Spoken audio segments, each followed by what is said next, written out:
Boa noite, que bom estarmos aqui mais uma vez, cantando cânticos, músicas tão lindas, né, que falam tanto no nosso coração. E como é bom a gente abrir a palavra do Senhor também. Eu já te convido a abrir lá nos Salmos, capítulo 3, Salmo 3 e o Salmo 4.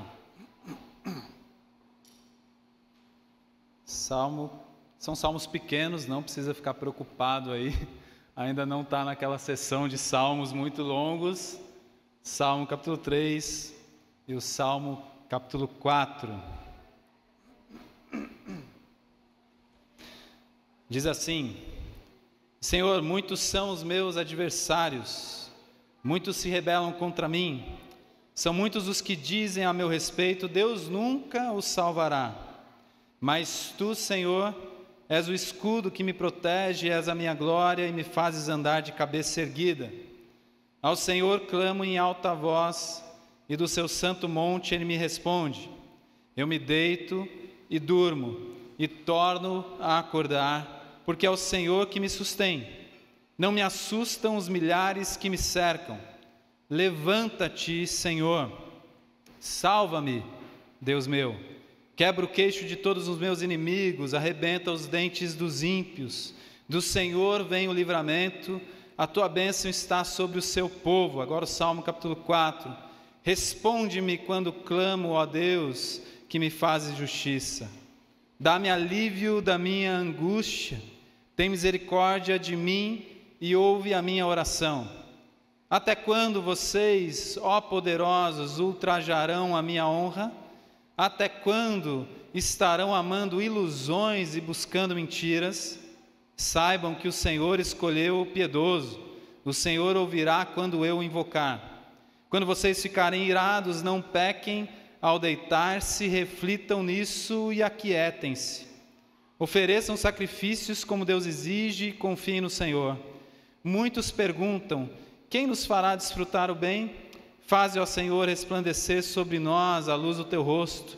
Encheste o meu coração de alegria, alegria maior do que a daqueles que têm fartura de trigo e de vinho. Em paz me deito e logo adormeço, pois só tu, Senhor, me fazes viver em segurança. Eu não sei você, mas eu sei que já aconteceu comigo, mas deve ter acontecido já com você em algum momento da tua caminhada com o Senhor. Quem aqui já começou a orar ali antes de dormir e de repente na cama, né? Foi orar na cama, não estava de joelho, estava nada, estava deitado. E aí começou a orar: Senhor, muito obrigado pelo dia, e blá, blá, blá, blá, blá. E começou a pedir algumas coisas, mas aí pegou no sono. Comigo aconteceu algumas vezes, e aí eu acordei de madrugada, meio que tentando continuar a minha oração. Mas espera aí, eu não falei amém. Eu não terminei a minha oração. O que eu estava falando mesmo? Senhor, se eu não falei amém, vai que o negócio não funciona, né? Às vezes tem que terminar a oração. Quantos aqui talvez já pegaram no sono orando? E eu lembro que isso, quando acontecia lá atrás, há um bom tempo, eu ficava me culpando, eu me cobrava. Eu falava: não é possível, eu não estou com a vida com o Senhor muito boa. Porque não é possível eu orar e pegar no sono. Estou falando com Deus e é como se numa conversa eu estivesse conversando com alguém e dormisse na frente da pessoa. E eu me cobrava com aquilo, obrigado Felipe, e ficava depois com a consciência meio me acusando e a sensação não era muito boa. Eu estava relendo a autobiografia do C.S. Lewis, Surpreendido pela Alegria. E o C.S. Lewis, ele conta bastante da sua caminhada cristã e um pouquinho da sua vida de oração em determinado momento. O C.S. Lewis colocou para ele que ele tinha aprendido que quando você ora, você tem que prestar atenção naquilo que você fala. Então ele aprendeu isso desde criança. Eu fiquei lembrando que eu também, na igreja onde eu cresci, eu aprendi desde criança que quando a gente ora, a gente precisa prestar atenção no que a gente fala. E eu lembro de que certa vez na aula lá da Escola Bíblica Dominical, eu ainda criança, fui orar e comecei: Senhor, muito obrigado pelo sol maravilhoso que está lá fora, e estava chovendo. E aí meus amigos riram muito e falaram: você não está prestando atenção nas coisas que você fala. E o C.S. Lewis entrou nessa neura. Preciso prestar atenção nas coisas que eu falo. E aí ele criou para ele alguns critérios. Ele tinha que estar o tempo todo muito atento àquilo que ele falava. E a oração de algo prazeroso passou a ser algo muito pesado para ele conta na sua autobiografia. Porque ele ficava o tempo todo se examinando enquanto orava, se ele estava prestando atenção de fato àquilo que ele tinha falado. Então, a cada frasezinha, cada agradecimento, cada pedido, ele precisava estar completamente concentrado, prestando atenção, porque senão ele tinha que voltar a falar com Deus de novo. Isso se tornou um peso tão grande que ele passava horas e horas sem dormir, sem conseguir dormir, porque ele não estava prestando atenção direito àquilo que ele estava falando com Deus. Até o momento que ele fala, olha, quando a minha fé começou a ir embora, uma das coisas que eu dei graças, e nem foi mais a Deus, porque eu já não estava nem acreditando mais em Deus, mas eu estava dando graças ao universo, de que eu não precisava mais passar por aquela tortura, porque a oração, em determinado momento da vida do C.S. Lewis, passou a ser uma tortura para ele. Essa é a oração que tira o sono. Uma cobrança de tal maneira que eu não consigo dormir. Eu preciso prestar atenção em cada palavra que eu falo. Gente, eu vim de uma escola, por assim dizer, dentro da igreja, onde a oração, ela foi passada para mim, e talvez para você também, como uma disciplina. Inclusive a gente dá um nome um pouquinho mais bonito, a gente chama de disciplina espiritual, ou para ficar um pouquinho mais bonitinho ainda, meios de graça. E eu sempre ficava pensando, peraí, é disciplina ou é meio de graça? É graça ou é disciplina? Porque as coisas para mim pareciam que não batiam muito bem. Mas essa questão da disciplina espiritual, a oração como uma disciplina, como algo que eu tenho que então colocar, um hábito que eu tenho que adquirir, e muitas vezes pela força eu tenho que me exercitar para orar mais, essa visão toda me trouxe, na verdade, não uma vida de oração, mas uma vida talvez de oração automática, não de relacionamento com Deus, mas de cumprir aquela disciplina espiritual importante do dia. Aliás, eu cresci, talvez você também, aprendendo que é importante a gente orar antes das refeições, por exemplo. E que a gente tem que orar antes das refeições. Ai de nós se a gente não orar antes das refeições, que pode ser que dê alguma coisa ruim. E se esquecer, então, aí lascou. É preciso orar antes das refeições. Legal, não estou falando que não é legal, não estou falando que não seja necessário, que não seja uma coisa boa, mas estou dizendo que podemos entrar no automático. Quando falamos de disciplina espiritual, me parece ser um pouco daquilo que C.S. Lewis conta, então, na sua autobiografia. Olha, eu vou me exercitar na oração. Eu já passei em algum momento da minha vida a marcar quanto tempo eu orava. E eu pensava assim, nossa, eu vou marcar. Botava o cronômetro lá e começava a orar e falava, nossa, já deve ter passado uma meia hora que eu estou orando. Aí eu terminava, olhava para o cronômetro, estava 5 minutos ainda. A minha disciplina espiritual. Mas eu não vim falar aqui para vocês nessa noite, a partir do Salmo 3 e 4, da oração que tira o sono. E eu nem quero te incentivar, como se o C.S. Lewis também não te incentivaria, a buscar esse tipo de disciplina, essa visão do que seria essa disciplina espiritual. Não, pelo contrário, eu vim falar nessa noite da oração que dá sono. Não como uma maneira desleixada de se relacionar com o Senhor. Não como algo que você faz de qualquer jeito, ou sequer tem vontade de fazer. Não, não é sobre isso que eu estou falando, e tampouco é sobre isso que esses 2 salmos falam. 2 salmos conhecidos como a canção da manhã. Por quê? Porque o salmista ele vai dormir e ele acorda com a mesma sensação. com a mesma sensação. E eu queria ver com vocês um pouco o que seria essa oração que dá sono. Como é isso? Quais conselhos o salmista pode nos dar para a gente então desfrutar desse relacionamento tão gostoso com Deus e tão íntimo, tão perto, de intimidade mesmo, de desfrutar esse tempo? O que o salmista pode nos dizer? E aí eu quero só destacar duas coisas aqui. Primeiro conselho dos salmos para a gente, para que possamos então viver essa vida aí de oração. Deite, reflita, aquiete-se. Lá no capítulo 4, versículo 4. Deite, reflita, aquiete-se. Sabe o que é importante aqui?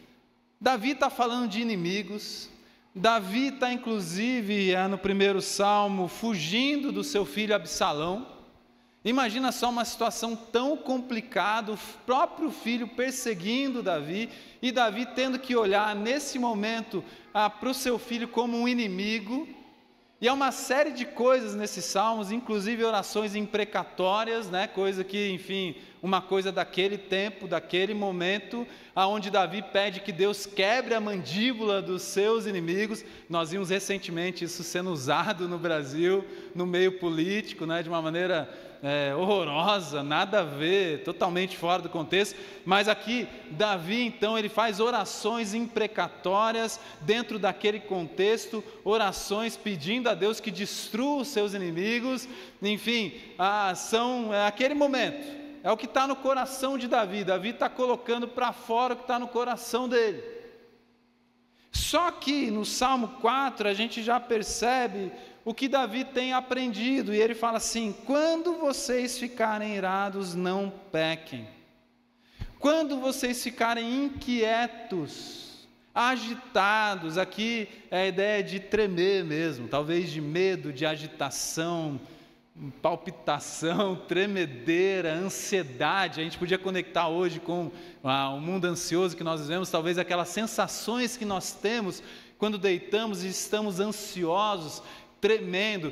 Talvez Davi pudesse estar aqui agitado até de raiva, talvez usando a sua própria experiência, sei lá quais sentimentos todos Davi tinha aqui, mas a gente poderia então colocar tudo dentro da sacola da ansiedade.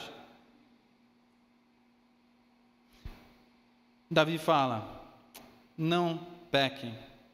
Mas o que vocês devem fazer? Deitar-se, refletir e aquietar-se. Isso é oração.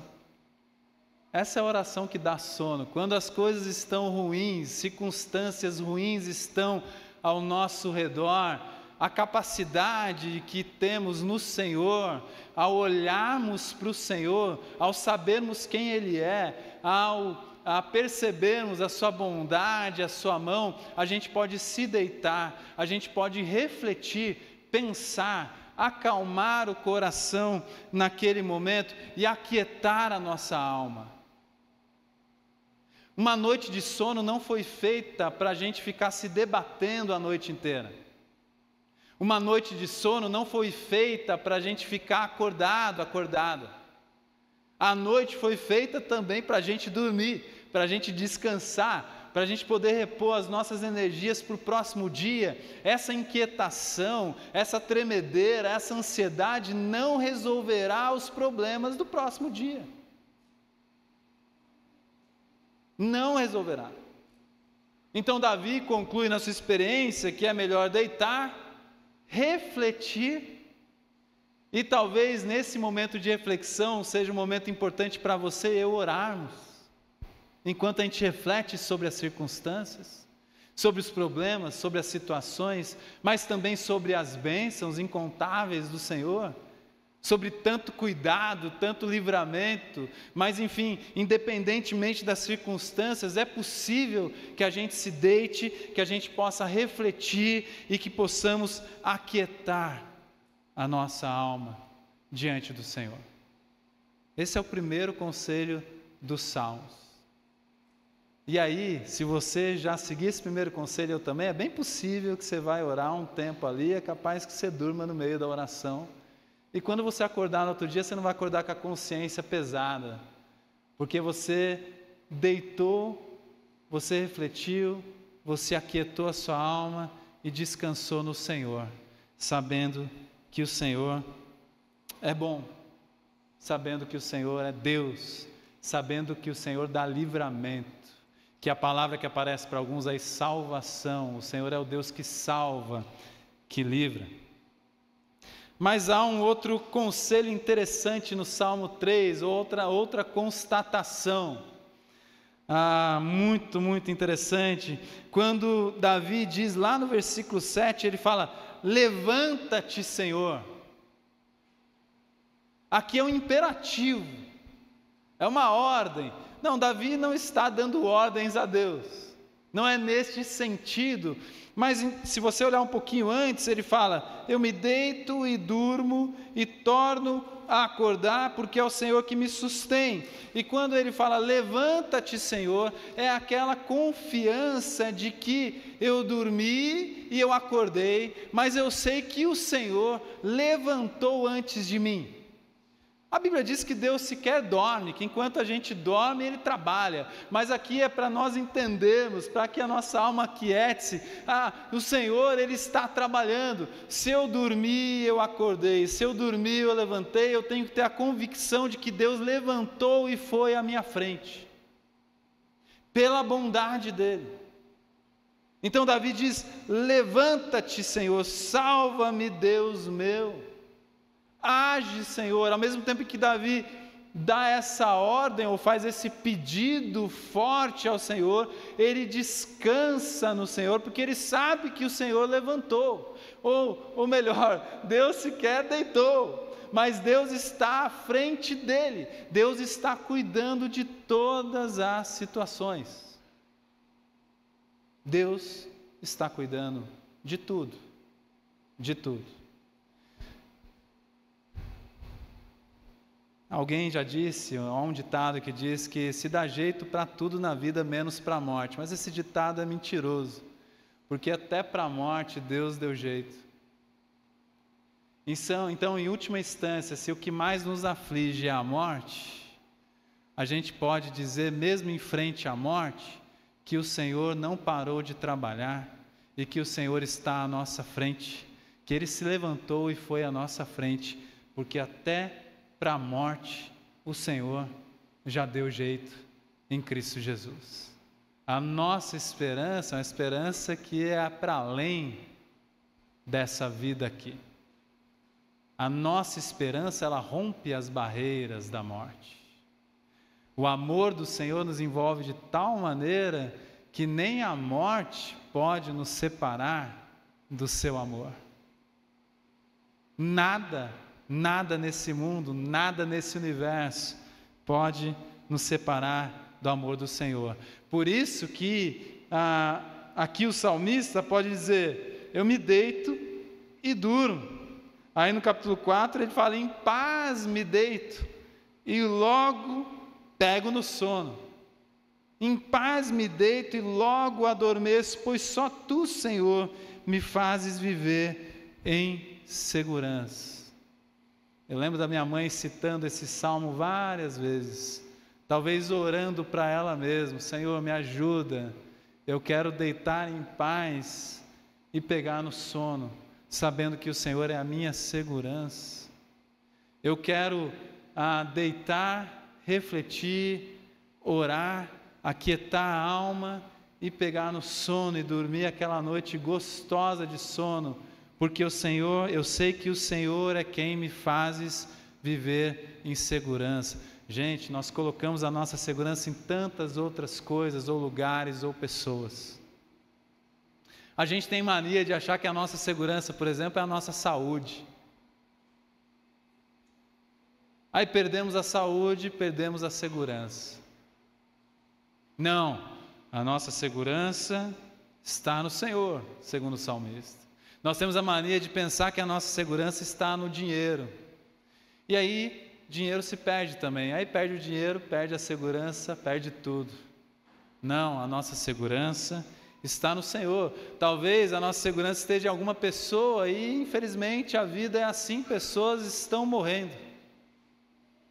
Pessoas morrem. E aí a minha segurança não deve estar em pessoa alguma, mas sim no Senhor. Eu quero deixar algo bem prático aqui nessa conclusão.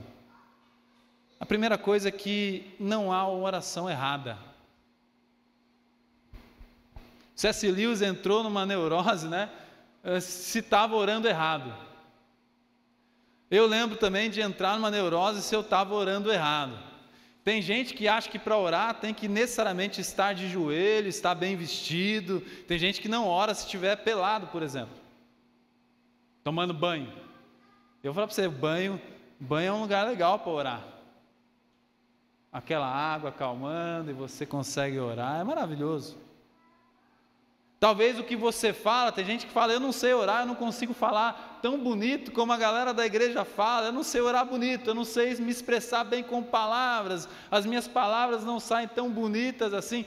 Talvez fique na tua cabeça que há um jeito certo de orar, um jeito errado, e eu vou dizer para você, olha, errado é não orar. O jeito errado é você não orar, e eu tenho constatado aqui junto com vocês já na nossa igreja que nós oramos pouco. Então, se a gente tem que falar de algo errado, é quando nós oramos pouco. Investimos pouco tempo em oração, mas põe na tua cabeça, não existe certo e errado, é você simplesmente colocar diante do Senhor, conversar com Ele, aquilo que tem acontecido no seu dia a dia, quais são as coisas que te afligem, as suas necessidades, mas também a gratidão, simplesmente fale, ore, no seu quarto, ore quando você estiver dirigindo no carro, ore caminhando, passeando, ore em casa enquanto está fazendo a comida. Ore em algum momento do trabalho, pare ali em algum momento e ore. Ore sempre. Inclusive somos convocados pela palavra de Deus que devemos orar sem cessar.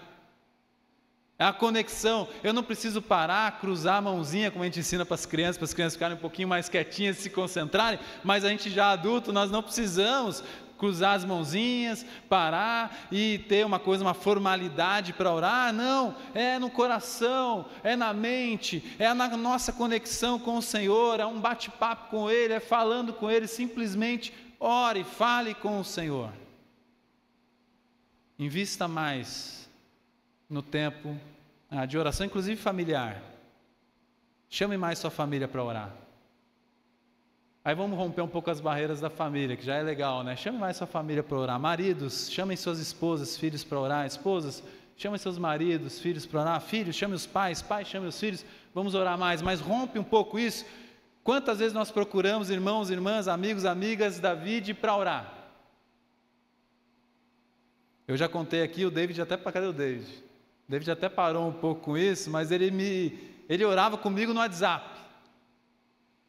Ele mandava, Ronde, tal, quero orar contigo agora, Senhor, tal, eu dava uma mensagem de áudio, orando comigo no WhatsApp. E quantos momentos aquilo foi importante para mim, de ouvir a oração do meu amigo, do meu irmão.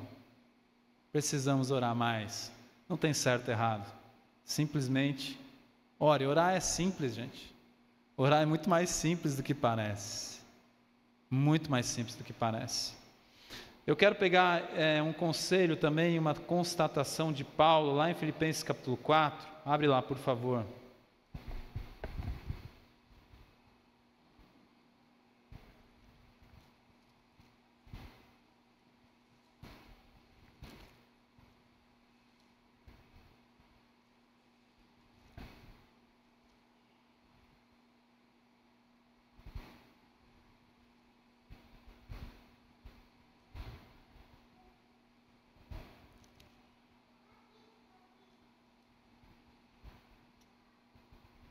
Filipenses 4, 6 e 7 diz assim: não andem ansiosos por coisa alguma, mas em tudo pela oração e súplicas e com ação de graças apresentem seus pedidos a Deus, e a paz de Deus, que excede todo entendimento, guardará o coração e a mente de vocês em Cristo Jesus. Pela oração nós podemos desfrutar da paz de Deus que guarda a nossa mente, o nosso coração, os nossos sentimentos. Deus põe um guarda na nossa mente e coração. E esse guarda ou essa guarda é a paz de Deus. Pela oração nós podemos desfrutar da paz de Deus que excede todo entendimento. Uma paz que muitas vezes não conseguimos sequer explicar, mas a gente pode desfrutar. Aqui ele diz, Paulo, não andem ansiosos por coisa alguma. Davi lá no Salmo estava com certeza ansioso, mas dizendo, eu não preciso andar ansioso. E aqui por qualquer coisa, coloque diante do Senhor, coloque as suas orações, seus pedidos, seu clamor, sua gratidão. Ore para que você possa, e eu também, desfrutar da paz de Deus, que guarda as nossas mentes e os nossos corações. Muitas vezes estamos inquietos, porque o contrário dessa paz, de fato, vai ser inquietação na nossa alma. Nós estamos inquietos porque nós não temos observado o texto bíblico sobre oração. Nós não temos investido tempo em oração, invista mais tempo em oração. Os nossos filhos, eu lembro da Aline pequenininha, eu e a Ju, a gente desde ela bebezinha, todo dia, ou eu ou ela, nós íamos lá, naquele momento de colocar para dormir à noite, e ficávamos orando em voz alta com eles. Eles estavam lá, gugu dadá, babando e tal, querendo dormir, e a gente orando com eles. Orando por tudo. Eu lembro a Aline lá no berço dela, bebezinha, eu já orando pelo marido dela, que ainda não veio. Se Deus quiser vai demorar um pouco ainda. Mas já orei por ele. Orando, a Ju também, orando com eles. Aí quando eles começaram a falar, eles queriam orar também. Aí é o famoso papai do céu, né? E vai, e começa e tal, mas já queriam orar. A oração é extremamente importante para as nossas famílias, para a nossa comunidade de fé, para a nossa vida, e nós podemos, através de uma vida de oração, desfrutar da paz de Deus que excede todo entendimento. Às vezes as coisas estão um caos ao nosso redor, um caos, está tudo entre aspas ao nosso olhar dando errado, mas nós estamos em oração, em comunhão com o Senhor, desfrutando da paz dele que excede todo entendimento. É possível sim, em meio ao caos, dos problemas, das situações adversas, nós deitarmos na nossa cama e dormirmos, porque nós temos a paz de Deus guardando a nossa mente e o nosso coração, e a gente pode dormir, roncar, babar naquela noite. Se você baba dormindo, é possível. E uma última questão aqui sobre a oração. Abre comigo lá em Lucas 18.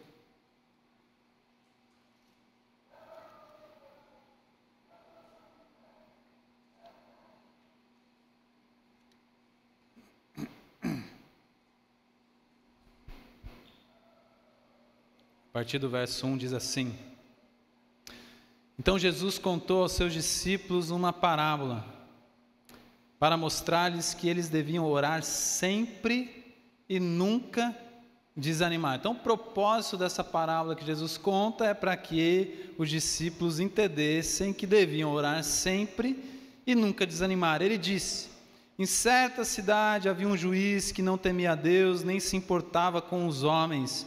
E havia naquela cidade uma viúva que se dirigia continuamente a ele, suplicando-lhe: Faze-me justiça contra o meu adversário. Por algum tempo ele se recusou, mas finalmente disse a si mesmo: Embora não tema a Deus e nem me importe com os homens, esta viúva está me aborrecendo. Vou fazer-lhe justiça para que ela não venha mais me importunar. O Senhor continuou: Ouçam o que diz o juiz injusto. Acaso Deus não fará justiça aos seus escolhidos que clamam a Ele dia e noite? Continuará fazendo-os esperar? Eu lhes digo, Ele lhes fará justiça e depressa. Contudo, quando o Filho do Homem vier, encontrará fé na terra? Voltando aí então de trás para frente, Jesus termina dizendo: olha, quando eu voltar, eu vou encontrar fé na terra? Ainda haverá fé na terra? As pessoas ainda confiarão em mim, confiarão em Deus? Só que há algo interessante aqui, porque se a gente olhar essa parábola é meio difícil, meio estranha, por assim dizer, a priori, à primeira olhada, porque nos dá a impressão que se a gente ficar pedindo uma mesma coisa a Deus, Ele vai dar para a gente aquilo, Ele vai responder. Mas a figura ou a ilustração que Jesus está usando é de uma viúva que estava injustiçada. E a justiça precisava ser feita. E aquele juiz que era alguém que talvez não, com certeza, tivesse que buscar a justiça, não buscava. Não temia a Deus, não estava nem aí com as pessoas, é o que a parábola de Jesus está dizendo. Mas de tanto aquela mulher importunar o juiz então resolve a situação daquela mulher e faz justiça, porque ele não aguentava mais aquela mulher falar na cabeça dele. Ela, uma pessoa que precisava da justiça, aquele juiz então injusto,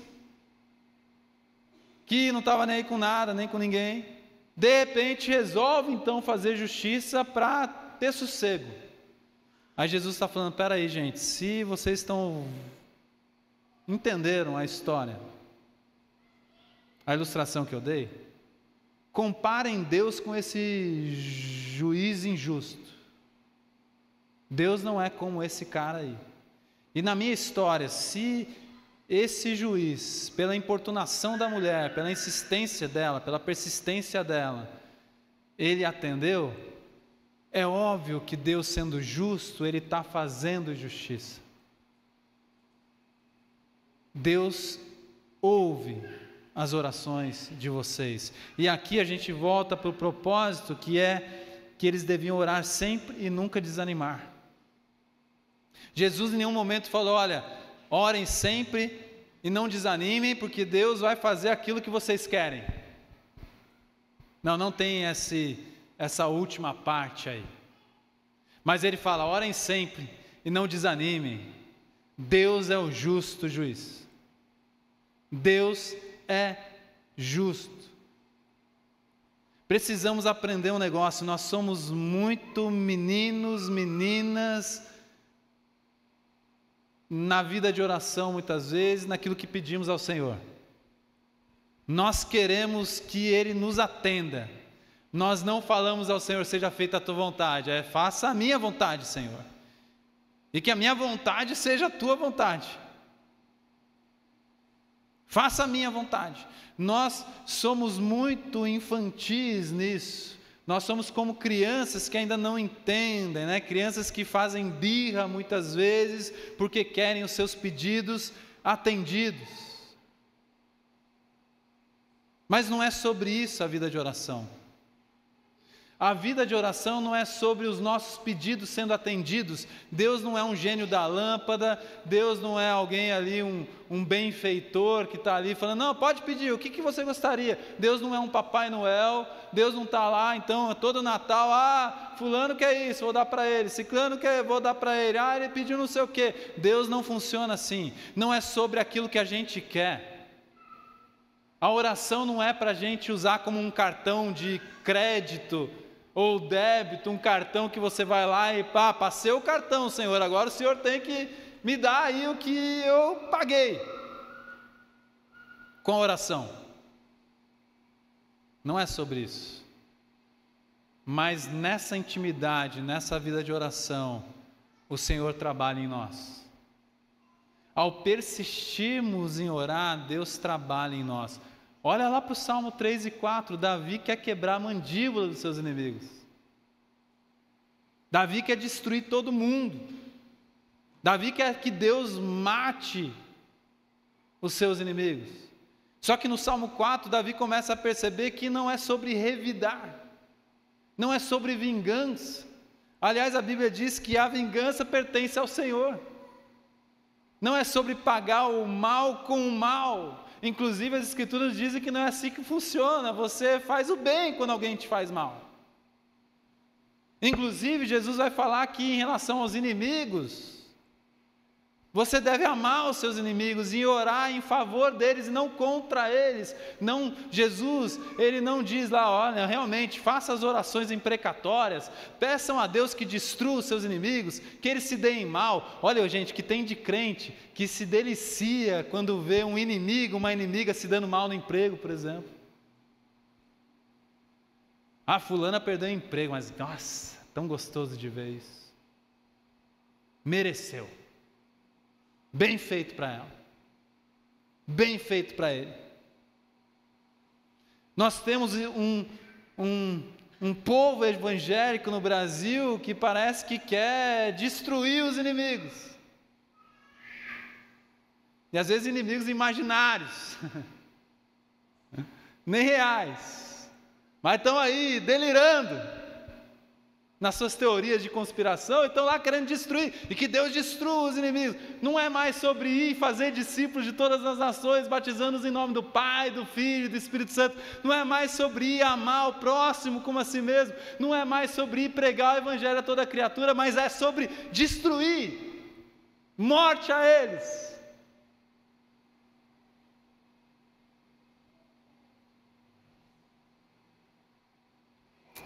E Jesus está falando, não. O Pai é o justo juiz. Perseverem na oração e não desanime. Deus sabe o que está fazendo.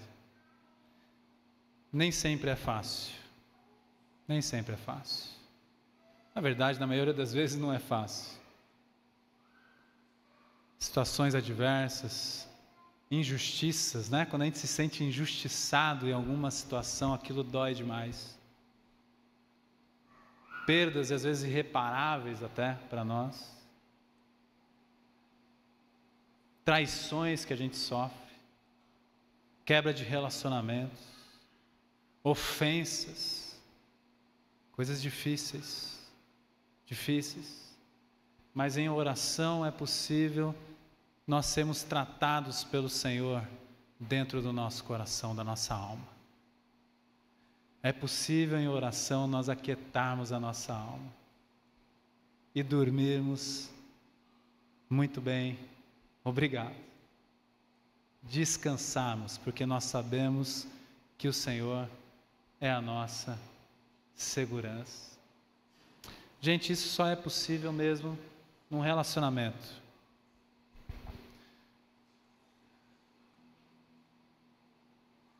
Eu não sei porque muitos de nós têm até vergonha de orar em público, ou de orar, ou de chamar alguém para orar.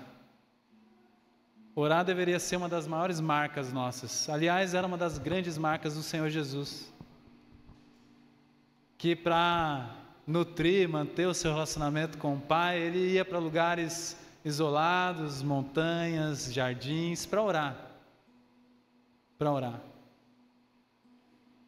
Ele orava com seus discípulos, ele chamava grupos menores, ele orava sozinho. E às vezes nós temos vergonha de chegar para um irmão, para um amigo e falar, vamos orar. Nós temos vergonha de falar para alguém que não é da igreja, de que iremos orar por eles. Por quê? Nós temos vergonha de Deus? Nós temos vergonha de dizer que nós falamos com Deus? De que nós temos um Deus, que nós conversamos com Ele? E de que Ele é a nossa segurança? Então deixa isso para lá. Vamos aproveitar mais a oração. Vamos orar mais juntos.